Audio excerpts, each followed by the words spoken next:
Bienvenue sur Kivu Connect Info, votre chaîne de référence pour une information crédible, vérifiée et approfondie sur l'Est de la République démocratique du Congo et la région des Grands Lacs. Voici un dossier spécial consacré à la visite officielle de la commissaire européenne en charge de l'aide humanitaire, effectuée ce 17 février 2026 dans un contexte sécuritaire et humanitaire particulièrement tendu. La région des Grands Lacs africains est de nouveau au centre de l'attention internationale. Ce mardi 17 février 2026, la commissaire européenne chargée de l'aide humanitaire et de la gestion des crises, Hadja Labib, a entamé une tournée stratégique dans cette zone marquée par des conflits armés persistants et une crise humanitaire alarmante. Cette mission débute en République démocratique du Congo, pays le plus affecté par l'instabilité régionale, avant de se poursuivre au Burundi, puis au Rwanda. L'objectif principal affiché est clair: évaluer la situation humanitaire, renforcer la réponse internationale et plaider pour un accès humanitaire sans entrave. La visite de la commissaire européenne intervient dans un contexte de violence prolongée dans l'est de la RDC,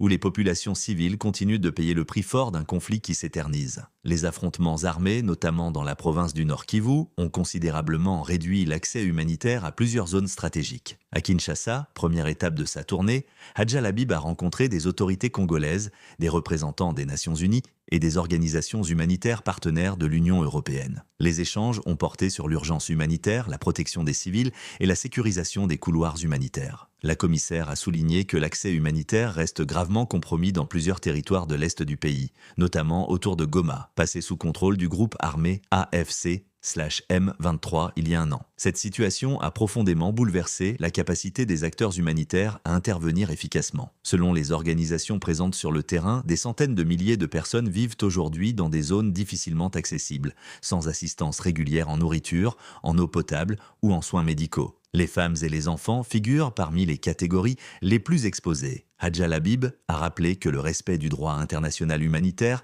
est une obligation pour toutes les parties au conflit. Elle a insisté sur la nécessité d'ouvrir des couloirs humanitaires sécurisés afin de permettre l'acheminement de l'aide vers les populations les plus vulnérables. Dans ses déclarations, la commissaire européenne a affirmé sa volonté de rencontrer l'ensemble des acteurs concernés par le conflit, y compris les autorités étatiques, les partenaires régionaux et les représentants de la société civile afin de faciliter un dialogue constructif autour de l'accès humanitaire. La mission européenne vise également à renforcer la coordination entre les bailleurs de fonds internationaux et les ONG opérant sur le terrain. L'Union européenne demeure l'un des principaux donateurs humanitaires en RDC, avec des millions d'euros mobilisés chaque année pour répondre aux urgences. Après Kinshasa, la tournée se poursuivra au Burundi, où la commissaire est attendue dans le camp de réfugiés de Busuma. Ce site accueille principalement des Congolais originaires du Sud Kivu, ayant fui les combats et l'insécurité. Dans ce camp, les conditions de vie sont extrêmement précaires. Les réfugiés font face à un manque criant d'eau potable, de nourriture, d'abris décents et de services de santé adaptés,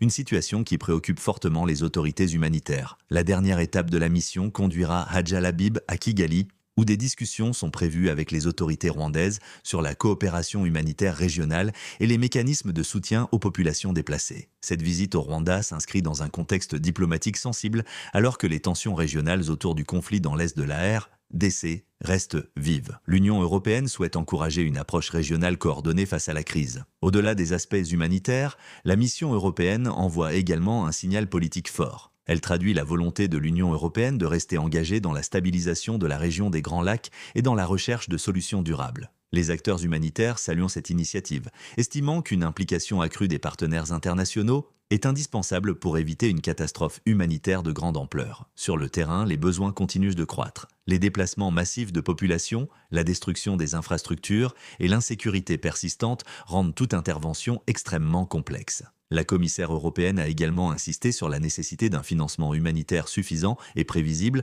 alors que les crises mondiales se multiplient et mettent sous pression les ressources disponibles. Les discussions engagées durant cette tournée devraient déboucher sur des recommandations concrètes visant à améliorer l'efficacité de la réponse humanitaire dans la région. Pour les populations affectées, cette visite représente un espoir, celui de voir leur situation enfin prise en compte au plus haut niveau international. La tournée de la commissaire européenne Hadja Labib dans la région des Grands Lacs, entamée ce 17 février 2026, intervient à un moment crucial pour la République démocratique du Congo et ses voisins. Face à une crise humanitaire profonde et à une insécurité persistante, l'engagement international apparaît plus que jamais nécessaire. L'accès humanitaire, la protection des civils et la coopération régionale constituent les piliers essentiels d'une réponse efficace et durable. Les conclusions de cette mission pourraient jouer un rôle déterminant dans l'orientation des futures actions humanitaires et diplomatiques. Sur Kivu Connect Info, nous continuerons à suivre de près cette visite et ses retombées pour vous offrir une information fiable, complète et actualisée. Merci de nous suivre,